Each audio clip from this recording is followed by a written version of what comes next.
Hello friends, happy new year आप सभी को। और इस नए साल में 2025 में हमारा ट्रेडिंग का और इन्वेस्टमेंट का प्लान क्या होना चाहिए, आज हम डिटेल में डिस्कस करेंगे। हमें कैसे टेक्निकल देख के स्टॉक में एंट्री लेनी है, फंडामेंटल कैसे देखने हैं, कौन सी बुक्स हैं जो हम पढ़ सकते हैं इस साल में, और हमारा ट्रेडिंग और इन्वेस्टमेंट की जर्नी में 2025 कैसे एक बहुत बड़ा चेंज ला सकता है, हम ये सब कुछ डिटेल में डिस्कस करेंगे। सबसे पहले आप सभी को मेरी तरफ से नए साल की बहुत बहुत शुभकामनाएं।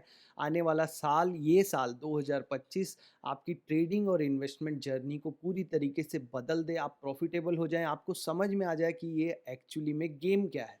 तो देखिए, सबसे पहले तो आपको समझना पड़ेगा कि बिना सीखे अगर आप काम करेंगे तो यहाँ पे लॉस ही होगा। और आप अगर जल्दी में रहेंगे कि मेरा जो कैपिटल है वो मैं 1 लाख से 1 करोड़ एक दिन में कर दूँ, 10 दिन में कर दूँ, तो भी आपके असफल होने के चांसेस बहुत ज़्यादा हैं। ये डिक्सन टेक्नोलॉजी का चार्ट देख रहे हो, ये चार्ट मैंने देखा था जब ये 3500 के पास था, और वहाँ पे लगभग मैंने एंट्री बनानी शुरू की थी। उसके लिए मैंने यूज़ किया था रिलेटिव स्ट्रेंथ का कॉन्सेप्ट। इतना सिंपल कॉन्सेप्ट है, बस आपको सैटरडे संडे मेहनत करनी पड़ेगी। उसके लिए क्या करना है, आपको ट्रेडिंग व्यू पे किसी भी स्टॉक के चार्ट को ओपन करना है। तो अब आप ऐसे रैंडम किसी भी स्टॉक के चार्ट को तो जाके ओपन नहीं कर सकते। अगर आप फैक्ट की बात करें, अगर आप तर्क की बात करें, तो आपको पता ही नहीं है कि मैं कोई भी स्टॉक, तो आपको मैं बताऊंगा कि आप एटलीस्ट जिनमें फ्यूचर एंड ऑप्शन है, वो तो बड़ी बड़ी कंपनीज हैं, बड़े बिजनेसेस हैं, उनकी लिस्ट को ट्रेडिंग व्यू में आप इंपोर्ट कर लो। आपको ईजिली गूगल पे मिल जाएगा कि कौन से फ्यूचर एंड ऑप्शन के स्टॉक्स हैं। उन लिस्ट की एक्सेल डाउनलोड करके अगर आप यहाँ पे पेस्ट करोगे ट्रेडिंग व्यू में, जिसके लिए हज़ारों वीडियोस हैं यूट्यूब पे जो दिखाते हैं कि कैसे आप यहाँ पे कर सकते हो। तो ये, और ये फ्री वर्जन में, कोई मैं जो भी बताऊँगा सब फ्री वर्जन है, क्योंकि मैं आपको किसी भी खरीदे हुए वर्जन को अगर यूज़ करने के लिए बताऊँगा तो मैं आपको बताऊँगा कि ये पेड वर्जन है, ठीक है? अब अगर आपने यहाँ पे पेस्ट कर लिया सारे एफ-एन-ओ स्टॉक, ये दिख रहा है आपको एफ-एन-ओ लिखा हुआ है, अब ये सारे एफ-एन-ओ के स्टॉक्स हैं। अब आपको सिंपली क्या करना है, मैं आपको पहले टेक्निकल वाला तरीका बताता हूँ, फिर आपको फंडामेंटली भी बताऊँगा कुछ बातें, टाटा मोटर, ज़ोमैटो, इनका एग्ज़ाम्पल लेके, और ये बुक्स भी बताऊँगा आपको कि जो आप पढ़ सकते हो। ये होना चाहिए आपका 2025 का प्लान। जो लोग को शांति पसंद है वो लोग ये वीडियो में बने रहो, क्योंकि हम कुछ भी ऐसा नहीं बताने वाले कि ये स्टॉक कल जाके आप खरीद लो और रातों रात अमीर हो जाओ। ये हमारी फिलॉसफी नहीं है, आपको पता है। तो हम आपको एक ऐसा सिस्टम देना चाहते हैं कि आप ज़िंदगी भर उस सिस्टम पे काम कर सको, न कि 1 दिन 2 दिन। क्योंकि किसी भले मानुस ने कहा है कि अगर आप गुड लक के कारण अगर आप पैसे बना लिए, सिर्फ लक के कारण, तो बैड लक के कारण वो सारे पैसे चले भी जाएँगे। तो हमें लक पे नहीं काम करना, हमें एक सिस्टम बनाना है। तो सिस्टम क्या है? तो रिलेटिव स्ट्रेंथ का सिस्टम सिखाया है मैंने। अब रिलेटिव स्ट्रेंथ का सिस्टम सिखाने से पहले मैं आपको बता दूँ, हमने जैसे ये इंडेक्स हैं सारे, आप ट्रेडिंग व्यू में जैसे ही सीएनएक्स मेटल, सीएनएक्स रियलिटी लिखेंगे, तो ऐसे करके आप यहीं से देख-देख के एक-एक करके, मैंने भी वही किया है, मैंने भी दूसरे लोगों का देख के ये सारे सेक्टर्स का नाम एक-एक करके पढ़ के, वीडियो रोक के, और उसके बाद ऐड किया है अपने ट्रेडिंग व्यू में। अब एक बार जब ये ऐड हो गया, तो अब मुझे अब बार-बार इसमें चीड़ करने की ज़रूरत नहीं, मैं इसमें वन बाय वन हर सैटरडे चेक कर सकता हूँ कि कौन से स्टॉक में स्ट्रेंथ है। अब उसके लिए मैंने क्या बताया था, सिंपल तरीका है एक तो, कि RS-123 का मॉडल यूज़ कर लो। जिसको कुछ नहीं आता और एक लंबा ट्रेड लेना है, वो यहाँ इंडिकेटर में जाओ और इंडिकेटर में लिखो relative strength of a stock. मैंने स्टार करके रखा हुआ है इसलिए ये अपने आप आ जाता है, relative strength of a stock by Bharat trader. बहुत लोग बोलते हैं कि ये प्रीमियम है, नहीं है ये प्रीमियम, ये फ्री वर्ज़न में है, आपको अपने जीमेल आईडी से लॉगिन करना पड़ेगा। यहाँ पे मैंने अपने लॉगिन किया हुआ है, तो आप जब इसको लॉगिन कर लोगे तो ये फ्री आ जाएगा। इसका कोड है 3217, ये दिख रहा है 3217। अब इस कोड में आप यूज़ करो, आपको ये यूज़ हो जाएगा, ठीक है? मैं यहाँ से 1 सेकंड दीजिए। हाँ, 3217 इस वाले कोड में भारत ट्रेडर, इसको आप ऐड कर लो। पहला काम तो ये है। अब जैसे ही ये ऐड हो गया तो आपको नीचे की तरफ एक लाइन आ जाएगी। नीचे की तरफ एक लाइन आ गई। अब ये लाइन थोड़ी धुंधली है तो इसकी सेटिंग में जाके इसके स्टाइल में कन्फर्मेशन बबल को ऑफ कर दो। अब बस हो गया हमारा काम। अगर किसी को रिलेटिव स्ट्रेंथ कॉन्सेप्ट समझने में दिक्कत हो रही है, वो ये 200 स्टॉक लगभग जो फ्यूचर ऑप्शन के हैं, इसकी लिस्ट को ऐड कर लो। यहाँ पे RS-123 लगा लो नीचे की तरफ। अब देखो RS-123 यहाँ पे जीरो लाइन को क्रॉस किया जब स्टॉक का प्राइस था लगभग 4000 के पास, ठीक है? तो अब यहाँ से मैं एंट्री बनाऊँगा और जब RS लाइन जीरो को नीचे क्रॉस करेगी तब मैं एग्ज़िट करूँगा। 4000 से स्टॉक हो गया 18000। बहुत से स्टॉक ऐसे होंगे जो जीरो लाइन को क्रॉस करेंगे और वापस जीरो को नीचे की तरफ चले जाएँगे। पर ये सभी सिस्टम में होता है कि वो कुछ स्टॉक बहुत अच्छा परफ़ॉर्म करेंगे, कुछ तुरंत ही आपको लॉस दे देंगे। लेकिन आपको अपने पैसे को बहुत ज़्यादा स्टॉक्स में नहीं लगा देना है। मेरे पास किसी ने मैसेज किया कि 1 लाख रुपए को उसने 70 स्टॉक्स में लगाया हुआ था, 70। उसमें आपके कभी भी बड़े पैसे नहीं बनेंगे। मान लो आपने डिक्सन भी लिया है उस 70 स्टॉक्स में, पर 2000 रुपए का लिया है, तो वो अगर 6 गुना भी हो गया, 4 गुना भी हो गया, तो आपके पैसे तो बने ही नहीं है ना। आपको 3 या 5 स्टॉक लेने हैं, जो लॉस दे उससे निकल जाना है और अपने पैसे को जो फ़ायदा दे रहा है, जिसमें फ़ायदा हो रहा है, ऊपर जा रहा है, उसमें लगाना है। इसको बोलते हैं पिरामिडिंग। एवरेजिंग उल्टा होता है, नीचे जाते हुए स्टॉक में खरीदना, वो नहीं करना है।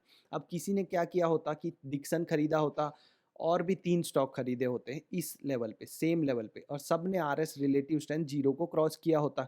अब मान लो उसके बाकी तीनों के स्टॉक जीरो को नीचे क्रॉस कर दिए, तो उसके पैसे उसके निकल गए। अगर वो सिस्टम से चला तो लॉस बुक कर लेगा ना, और वो पैसे डाल दे वापिस से डिक्सन में, क्योंकि डिक्सन तो ऊपर ही जा रहा है।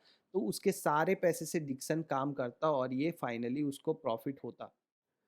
अब अगर आपको ये RS-123 का सिस्टम समझ में आ गया है, तो आप वन बाय वन सभी स्टॉक्स में आप सैटरडे को बैठिए, और अब आपका इंडिकेटर तो लग गया है नीचे। आप ये काम कीजिए। अब आपको दिखा रैमको सीमेंट, अब रैमको सीमेंट जीरो को क्रॉस किया है यहाँ पे भी क्रॉस किया था। आप कहेंगे ठीक है, अगर आपने यहाँ क्रॉस करते ही एंट्री ले ली होती 729 में, तो आपको एग्जिट मिलता करीबन 972 में। कोई बुराई है क्या? नहीं है कोई बुराई। आप यहाँ कहीं पे एंट्री लिए, आपको एग्जिट मिला यहाँ पे, आपका 36% बन गया 223 दिनों में। लगभग लगभग आपका तीन चौथाई साल का, मतलब आपका 9 महीने में 36% तो बन गया ना। लॉस भी दे देगा, जैसे यहाँ पे आप बोलोगे फिर से एंट्री मिली तो लेनी है एंट्री। यहाँ पे अगर आप एंट्री लोगे और यहाँ एग्जिट करोगे यहाँ पे, तो ये छोटा सा लॉस लेना है। अब ये लॉस तो छोटा ही हुआ ना, यहाँ से आपको इतना लॉस हो जाता 7% का, तो आपको एग्जिट करना है। आपको नियम से चलना है। आप यहाँ फिर से एंट्री करते, आप यहाँ पे इस पॉइंट पे एंट्री करते और यहाँ तक बने रहते। अभी तक बने रहते, 16% बन गया हमारा। अब ऐसे करके हम सिंपल कर दिया अपना सिस्टम को, जिसको कोई दिमाग नहीं लगाना है वो सिंपली सिस्टम में ले सकता है। अब लाल पैथ लैब है, इसके बाद आइडिया है, आप डिक्सन में चले जाओ, कोलगेट में चले जाओ। ऐसे करके आप लाइन से सारे स्टॉक्स को देखो। उसके बाद 3 से 5 स्टॉक ही सेलेक्ट करो। ये नहीं कि भर भर के 70 स्टॉक ले लिए हैं, वैसा नहीं होता। ट्रेडिंग इन्वेस्टिंग में अगर बड़ा कैपिटल बनाना है तो 5 से कम स्टॉक में ही रखना है अपने पैसे, वरना बड़ा पैसा कभी नहीं बनेगा। ये देखो कोलगेट पामोलिव में देखो, यहाँ कहीं पे आपको एंट्री एग्जिट करके फाइनली यहाँ आप नियम में बने रहोगे, तो आप यहाँ पे एंट्री लोगे जब, और अगर एग्जिट यहाँ पे ही करोगे यहाँ पे, तो भी आपका 74% बन गया 2 साल में लगभग।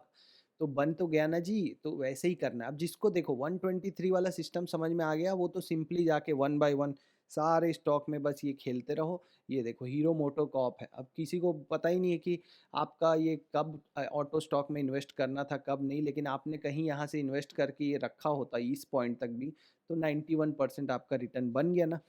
जिसको RS-123 इतना लंबा ट्रेड में नहीं बैठना है, उसको मैंने बताया था RS-55 जो विवेक बजाज सर का सिस्टम है वो यूज़ कर सकते हो। अब आपको यहाँ तक समझ में आ गया कि एफएनओ के सारे स्टॉक मैंने ऐड कर लिए, वन बाय वन मैं सब में जाके देख सकता हूँ।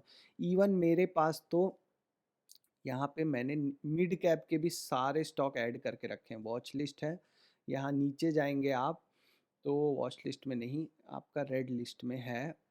यहाँ से आपके मिड कैप के मैंने सारे स्टॉक, मिड कैप 100 के सारे स्टॉक ऐड कर लिए हैं। तो अब बस मुझे वन बाय वन स्टॉक पे क्लिक करना है। मुझे पता चल जाएगा कि कौन से स्टॉक हैं जो अभी स्ट्रॉन्ग है। ये देखो, ये अब जैसे रेमको सीमेंट आ गया, मैक्स हेल्थ है स्ट्रॉन्ग है, बैंक इंडिया अभी नीचे है। जब जीरो को क्रॉस करेगा तो मैं एंट्री बनाने का सोचूंगा। लाल पैथ लैब ऊपर है लेकिन ये डाउन ट्रेंड में है। आई ये देखो, अब ये अप ट्रेंड में भी है, ऊपर भी है, तो यहाँ ब्रेकआउट भी हुआ है। तो अब मैं यहाँ पे एंट्री बनाने का सोच सकता हूँ। इस तरीके से मैं स्टॉक को सेलेक्ट करता हूँ। कोई बाई सेल रिकमेंडेशन, ये सिस्टम सिखा रहा हूँ। शांति से बैठो और सीखो। नया साल है, नई उम्मीदों के साथ सीखो। अब अगर किसी को लंबा ट्रेड नहीं लेना है कि भाई मैं 2 साल तक नहीं बैठे रह सकता, तो इसको चेंज कर दो 55 में। किस में करना है? 55 में। इसके साथ एक और इंडिकेटर लगाना है, क्या है वो? आरएसआई। आरएसआई। अब सिस्टम क्या है कि जब आरएसआई 50 के ऊपर हो और ये पॉजिटिव हो तो आपको एंट्री बनाने का मौका ढूंढना है। तो ये देखो शॉर्ट टर्म के लिए जब ट्रेंड लेना है तो ये उसके ऊपर है, आरएसआई भी 50 के ऊपर है, यहाँ एक ब्रेकआउट भी हो रहा है, पॉजिटिव एक प्राइस एक्शन है मतलब, तो यहाँ पे एंट्री बनाई जा सकती है। वैसे ही अब वन बाय वन मैं सारे स्टॉक को ओपन करूंगा और देखूंगा किसमें प्राइस एक्शन अच्छा है। तो जुबिलियंट फूड देखो ये ब्रेकआउट हुआ है, आरएस लाइन 0 के ऊपर है, आरएसआई भी 50 के ऊपर है, तो एंट्री बनती है। इसके अलावे तीसरा सिस्टम जो मैंने सिखाया था वो था अडाप्टिव रिलेटिव स्ट्रेंथ का। उसमें क्या करना था, निफ्टी जहाँ से गिर रहा है, मतलब ये 27 सितंबर की जो कैंडल है, यहाँ से मेज़र करना था कितने दिन हो गए हैं। तो यहाँ रखा हमने और ये देखा हमने कि अभी हुए हैं 66 कैंडल्स। तो इस सेटिंग में निफ्टी की ये जो रिलेटिव स्ट्रेंथ का सेटिंग है इसमें डाल दो 66। अब ये हो गया ARS। अब आप जब वन बाय वन सारे, ये मैंने डिक्सन टेक्नोलॉजी को ARS से ही पकड़ा था, आपको सच बताऊं तो मैं ARS यूज़ करता हूं, लेकिन ARS थोड़ा मुश्किल कॉन्सेप्ट है, उसको समझने के लिए थोड़ा भेजा लगाना पड़ेगा और सैटरडे संडे थोड़ी मेहनत करनी पड़ेगी। अब आपको अभी तो मैं बता ही रहा हूँ, अब हमेशा ही बताता रहूँगा कहाँ से मेज़र करना है। तो अभी तो 27 सितंबर की कैंडल से मेज़र करना है। जिसको कुछ नहीं आता वो डेली चार्ट में जाके कैंडल ही गिन लेना कि कितनी कैंडल हुई हैं 27 सितंबर से निफ्टी की आज तक, और वो नंबर रिलेटिव स्ट्रेंथ वाले इंडिकेटर की सेटिंग में डाल देना। उसके बाद वन बाय वन सारे स्टॉक में जाना, ऐसे रैंडमली मैं कोई स्टॉक उठाता हूँ, ये जैसे HDFC AMC है, अब आपको दिख रहा है ये ऊपर नीचे हो रहा है, तो मैं क्यों घुसना, मुझे तो 3 से 5 ही स्टॉक चाहिए ना। आप सब में नहीं घुस सकते। मारुति है, अब ये नीचे है तो ये बहुत अच्छा पैटर्न दिख रहा है, क्यों? क्योंकि ये पूरा नीचे है। अब ये जैसे ही ये ऊपर जाएगा, अप ट्रेंड में जाएगा, तब मैं यहाँ एंट्री बनाने के लिए सोचूंगा। 66 है ये। अब आपको कल अगर आप मंडे के बाद इसको यूज करोगे तो 67 हो जाएगा, एक दिन बाद 68। ऐसे करके बेस्ट स्टॉक्स आपको 3 से 5 ही स्टॉक्स तो चाहिए नहीं। ये देखो नौकरी कब से ऊपर है, अगर आप इसी मॉडल से भी करे होते तो यहाँ से आपको ये जो ब्रेकआउट दिख रहा है, जो मैंने लाइंस खींच रखी हैं, यहाँ से ये डाउन ट्रेंड था, देखो ये डाउन ट्रेंड के बाद ये साइड वेज हुआ और यहाँ से ये ऊपर चला गया। तो ये मेरा एनालिसिस है और मुझे एंट्री यहीं कहीं मिल जाएगी, क्योंकि ये डाउन ट्रेंड के बाद साइड वेज और फिर अप ट्रेंड चालू हुआ है। जो स्टेज एनालिसिस मैंने सिखाया था, जिसके लिए मैं बोलता हूँ बुक्स पढ़ा करो, जो कि इस बुक में बहुत अच्छे से दिया है कि ये स्टेज 4 है, ये स्टेज 1 है और ये स्टेज 2 है। सेम ग्राफ जोमेटो का था, याद होगा आपको। तो जोमेटो में भी हर जगह सेम ही चीज़ होती है, बस हमें पहचानने में दिक्कत होती है क्योंकि हम सिस्टम नहीं सीखते, हम किसी की बात सुनते हैं। देखो स्टेज 3, स्टेज 4, स्टेज 1 और ये स्टेज 2 में ऊपर की तरफ जा रहा है स्टॉक, तब से यहाँ पे RS पॉजिटिव है। यहाँ से लेके देखोगे आप तो ये अडाप्टिव रिलेटिव स्ट्रेंथ पॉजिटिव है। अब ये तो हो गया टेक्निकल का बात। अब आप फंडामेंटल का भी बात सुन लो। टाटा मोटर एक दिन बढ़ता नहीं है कि आप लोग सोचते हो बस अब यहाँ से पलटने वाला है, पलटने वाला है, ऐसा नहीं होता है। टाटा मोटर पहले ही बताया था मैंने, सिक्लिकल स्टॉक है, पी रेशियो कम होता है तब आपका बेचना चाहिए, जब ज़्यादा होता है तो खरीदना चाहिए। आप screener.in पे आओ ना, आपको कोई भी स्टॉक पसंद आता है, जैसे अभी हमने जो टेक्निकल एनालिसिस किया उसके हिसाब से आपको कोई स्टॉक पसंद आता है। देखो वीडियो लंबा है, लेकिन आपको सीखना है तो लंबा वीडियो तो देखना ही पड़ेगा। छोटे छोटे 10 मिनट के वीडियो व्यू के लिए बना लूँगा मैं, क्योंकि यूट्यूब तो व्यू के हिसाब से पैसे दे रहा है। तो अगर 10 मिनट का वीडियो बनाऊंगा ज़्यादा व्यू आएंगे, लेकिन आप सीख नहीं पाओगे कुछ। आप सीखो ध्यान से, पैसे हम ट्रेडिंग से कमा लेंगे, और भी बहुत कुछ है। आप सीखो और कमेंट करो हैप्पी बर्थडे, क्योंकि 1 तारीख को मेरा बर्थडे था, तो बर्थडे का विश तो आपसे लेना ही है। और हैप्पी न्यू ईयर, बस उतना ही बहुत है। भगवान का दिया सब कुछ है, दौलत है, शोहरत है। याद है ना वो नाना पाटेकर का डायलॉग, वही। तो टाटा मोटर्स लिमिटेड का चार्ट है। अब एक दिन में ये 3% जब बढ़ता है ना, तो सब कूद पड़ते हैं कि अब तो ये 1200 हो जाएगा, 1300 हो जाएगा। अरे एक बार screener.in पे तो आइए, उसके बाद देखिए तो जरा कि ईपीएस बढ़ रहा है कि नहीं। ईपीएस का क्वार्टरली ये है, देखो ये दिख रहा है क्वार्टरली। अब यहाँ से ईपीएस बढ़ रहा था, दिख रहा है -2.84 था, जो कब कब था भाई, सितंबर 22 में वो बढ़ने लगा, 8 हुआ, 16 हुआ, 21 हुआ, 52 हुआ, 52 तक गया, और अब देखो ये कम हो रहा है, मतलब उसकी अर्निंग कम हो रही है। ये नंबर बढ़ने तो दो, आने तो दो कोई क्वार्टरली रिजल्ट, जब ये नंबर बढ़ा हुआ आए तब कर लेना इन्वेस्ट, कौन से भाग जा जाएगा। तो ठीक है, तो वो आपको ईपीएस तो देखना ही है, और फंडामेंटल में और बहुत कुछ होता है। ये आरओसी आरओई बहुत अच्छा है कंपनी का, मतलब कंपनी बहुत अच्छी है, लेकिन सही टाइम पे खरीदना पड़ेगा। देखो आपको एक एग्ज़ाम्पल देता हूँ मैं ज़ोमैटो का। ज़ोमैटो के का स्क्रीनर डॉट इन पे हम चलते हैं। ये ज़ोमैटो खुल गया। अब ये ज़ोमैटो का क्या है? ये है आपका चार्ट ज़ोमैटो का। अब ज़ोमैटो में यहाँ पे एंट्री बन रही थी इस पॉइंट पे। ये जून की बात है, देखो नीचे की तरफ देखो, जून 2023, यहाँ देखो ये नीचे की तरफ क्या है? जून 2023 में ब्रेकआउट होके स्टॉक भागा है जून-जुलाई में। ठीक है? अब ये ऐसे नहीं भागा है। आप यहाँ आओ, यहाँ स्क्रीनर डॉट इन में ज़ोमैटो का ईपीएस देखो। ये देखो ईपीएस दिख रहा है और ऊपर देखो डेट, यहाँ पे लिखा है कौन सा टाइम की बात हो रही है, यहाँ पे ये जून 2023 में देखो इसका जो ईपीएस था वो जीरो हो गया। पहले माइनस था, पहले माइनस था, अब फिर जीरो हो गया, जीरो के बाद बढ़ने लग गया, तो स्टॉक भी बढ़ने लग गया। तो ईपीएस अर्निंग पर शेयर, एक शेयर के पीछे कंपनी कितना कमाती है, उसमें जो ग्रोथ होता है ना वो बहुत इंपॉर्टेंट है, वो आपको देखना ही है। तो तभी आप देखो जोमेटो यहाँ से रॉकेट हो गया। अब वैसे ही एक और कंपनी है ओला इलेक्ट्रिक। ओला इलेक्ट्रिक जब ये आई थी तभी मैंने एक वीडियो बनाया था इंस्टाग्राम पे कि ये यहाँ से गिरेगी। ये जो बढ़ रहा था ना शुरू 1 2 3 4 दिन, तो लोग एकदम भाग के, रिटेल वाले पागल हो गए थे कि अब ये भाग जाएगा स्टॉक। पर यहाँ पे देखो ये उनको पहले बढ़ाया गया, रिटेल वालों को फंसाया गया और फिर ये गिर गया। तो अगर इसमें मौका ढूंढना है, अब आप किसी से पूछने की ज़रूरत नहीं कि ओला इलेक्ट्रिक में कब खरीदना होगा, मैं बताता हूँ। ओला इलेक्ट्रिक ये ऊपर गया, ये नीचे डंप कर दिया, फिर ऊपर गया, फिर डंप कर दिया। 2 चीज़ें हैं, पहला तो ये आरएस लाइन देखो नीचे, आरएस देखो ये ज़ीरो के नीचे है, चलो वो भी छोड़ो।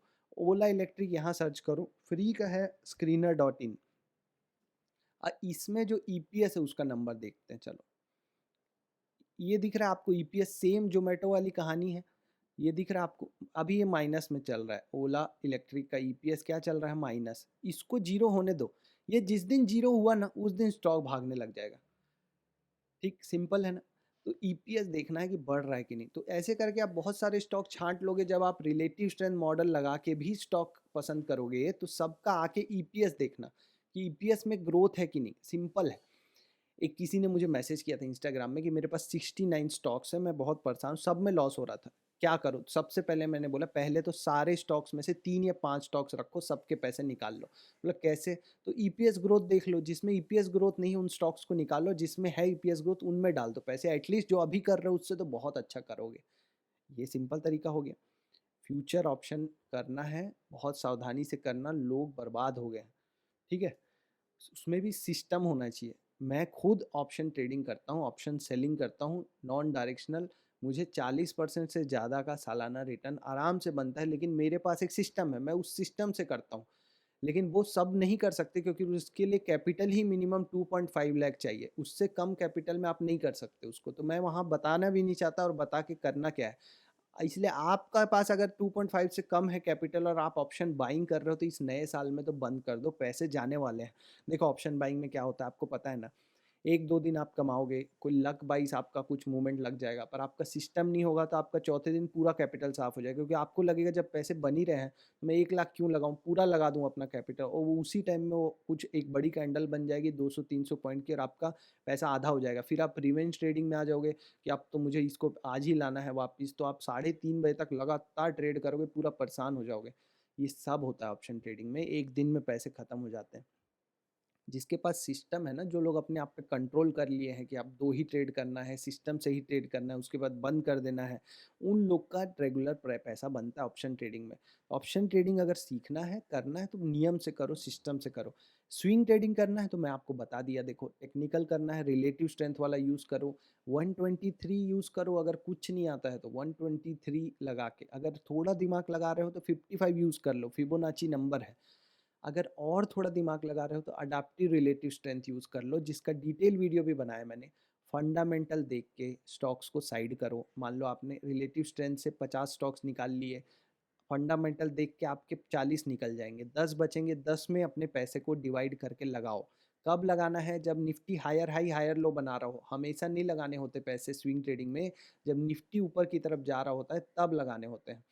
और ये सब कुछ फ्री वाला बताया। देखो ये निफ्टी अब यहाँ पे रेजिस्टेंस लेके फिर से नीचे गिर गया, अभी तो नीचे ही है ना, जब इसको ऊपर क्रॉस करेगा तब लगाना चालू करना, तो वो भी अच्छा। अब अगर ये यहाँ से और नीचे चला गया, यहाँ से ये और नीचे चला गया तो जाने दो, जिस दिन ये फिर से हायर हाई बनाने लगेगा तब लगाना, ठीक है? अभी लगाना है तो ईटीएफ वगैरह में एसआईपी कर सकते हो, जो निफ्टी बीज है, आईटी बीज है। कैसे पता करना है कौन से सेक्टर स्ट्रांग है, वो सब कुछ सिखाया मैंने कि ये निफ्टी अभी यहाँ तक गिरा है, लेकिन अगर आईटी सेक्टर देखोगे तो गिरा नहीं है, बल्कि इनकी साइडवेज होकर ऊपर गया है। तो यही दिखाता है कि आईटी सेक्टर, बैंक सेक्टर, ये सब स्ट्रांग है, क्योंकि ये लोग गिरे नहीं है, ये लोग साइडवेज हो गए, सीधी सी बात है। तो आपको ये सब कुछ सीखना है, तो आपको थोड़ा ध्यान देना पड़ेगा। इसके लिए एक ये चार्टिंग का स्क्रीनर का लिंक मैं डाल दूंगा। इसको लिंक को आप क्लिक करोगे तो ये पेज खुलता है। अब यहाँ अभी हमने देखा ना 66 डेज हुए हैं आपका निफ्टी को, जहाँ पे निफ्टी ARS वाले के हिसाब से, तो यहाँ एन लिखो, यहाँ पे लिखो 66, ओके करो।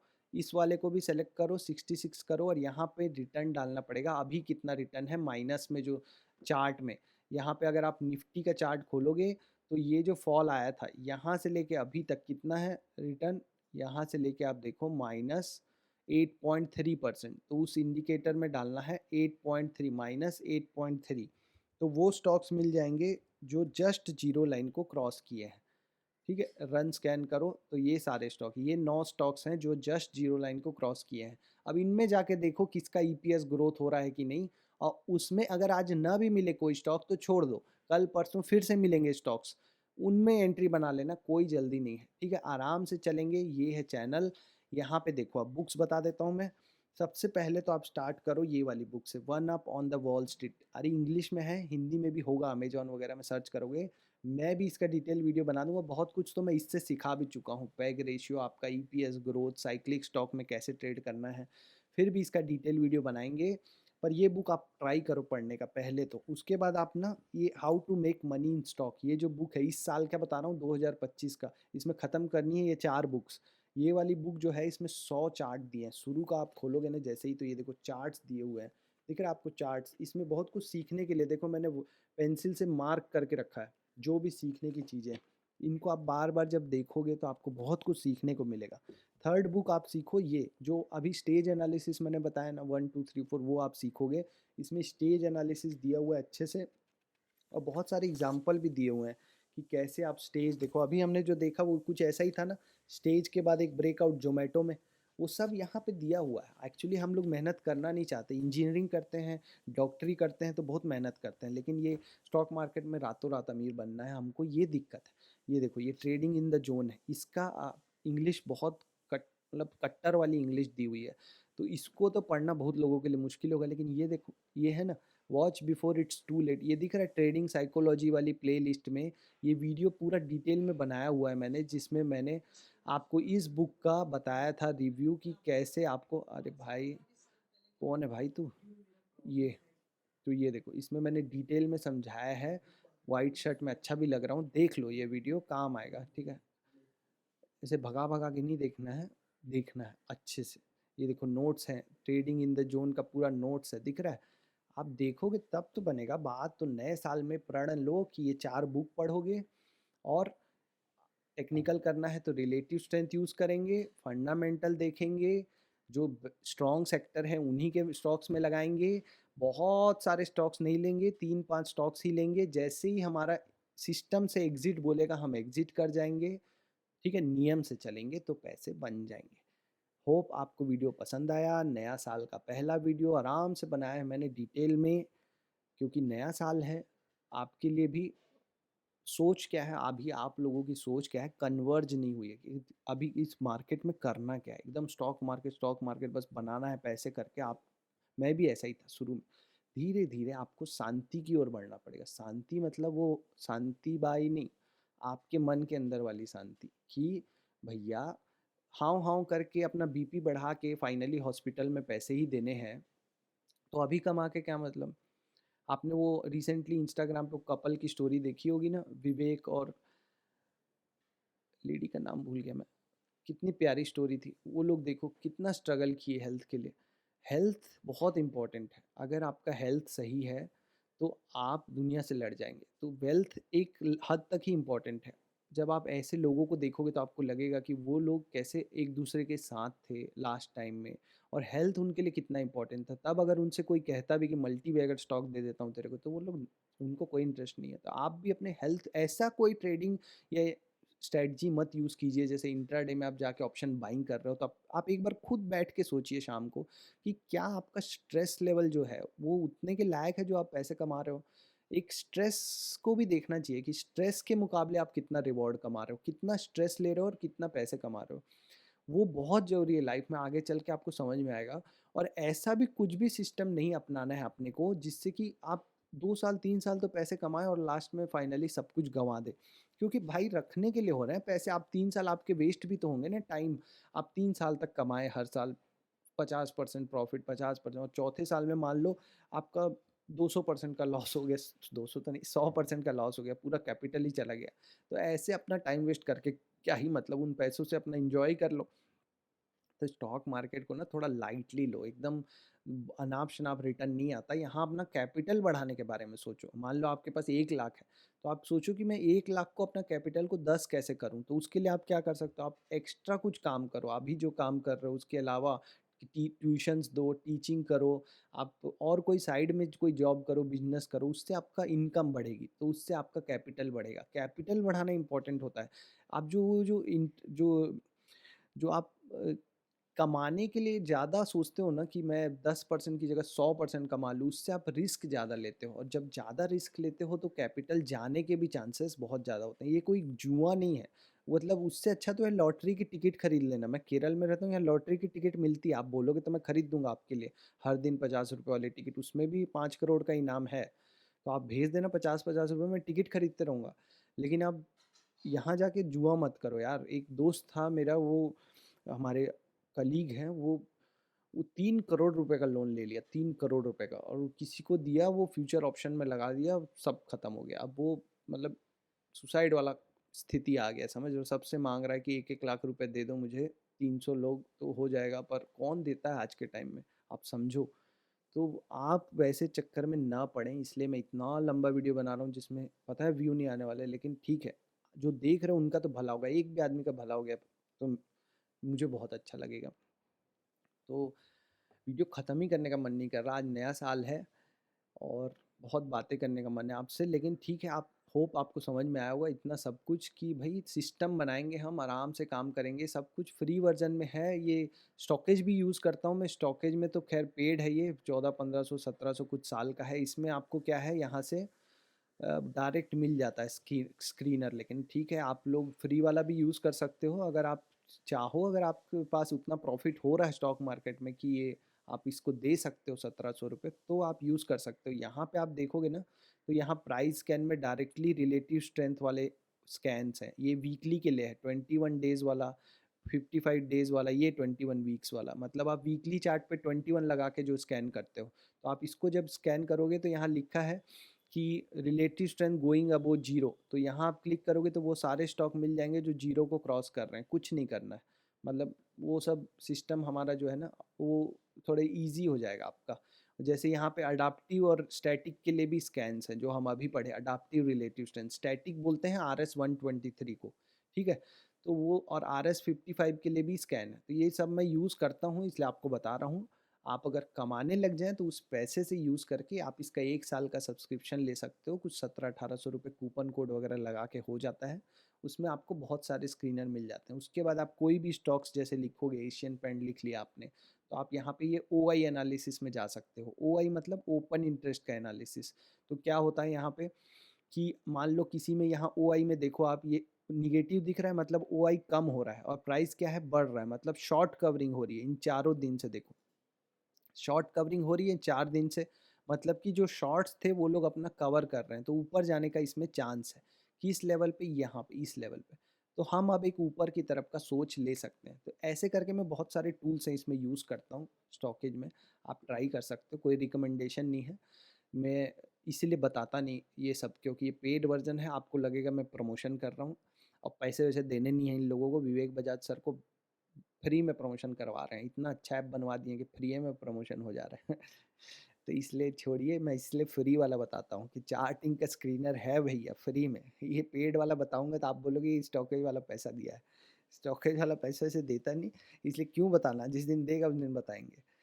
नहीं, ऐसा कुछ नहीं है। आप ये सब कुछ समझ गए? Ola electric, Zomato, Dixon, Nifty, 50, bank Nifty सब समझ गए ना? सिंपल है यार, आराम से करो, बन जाएँगे। पैसे-वैसे का क्या है, चिल रहो लाइफ में। ठीक है? चलो मिलते हैं नेक्स्ट वीडियो में। All the best, happy new year आपकी फैमिली को भी, सबको। और बहुत अच्छे से रहना, कोई जुआ-वुआ मत खेलना, आराम से बनाएँगे पैसे सिंपल तरीके से। बहुत लाइफ पड़ी है। अभी कितने साल के हो? 30-35? मैं 35 का हो गया हूँ। अभी 35 साल तो और बचा है, आधा ज़िंदगी तो बीत गया, आधा ही बचा है। तो क्यों ज़्यादा टेंशन लेना, आराम से बनाएँगे। जैसे डिक्सन था ना, ज़ोमैटो था, उस टाइप का स्टॉक पकड़ेंगे, पैसे लगाएँगे, ऊपर जाते हुए लेवल्स पे खरीदेंगे, नीचे जाते हुए पे नहीं एवरेजिंग करेंगे। 3 से 5 स्टॉक ही रखेंगे, पूरा पैसा नहीं लगा देना स्टॉक मार्केट में। ओल्ड स्कूल थिंकिंग भी चलो, जो पापा दादा परदादा लोगों ने किया है, सेविंग करो। और ऐसे भी रखो कि फिक्स में भी बने, मतलब ऐसा सेविंग करो खतरनाक कि 1 करोड़ 2 करोड़ 5 करोड़ तो सेव हो जाए लाइफ टाइम में, तो उसी के इंटरेस्ट से जी सको। अगर 8% बैंक का भी इंटरेस्ट आ गया तो भी बहुत हो जाए। ठीक है, एकदम अथाह रिस्क लेने की ज़रूरत नहीं है। कुछ बदलने वाला नहीं, कुछ बहुत ज़्यादा बिगड़ने वाला नहीं है। लाइफ को सिंपल रखो। ऑल द बेस्ट, मुस्कुराते रहो, अपना बहुत ख्याल रखो। ठीक है, बार बार बोल रहा हूँ, मैं बंद नहीं कर रहा हूँ वीडियो।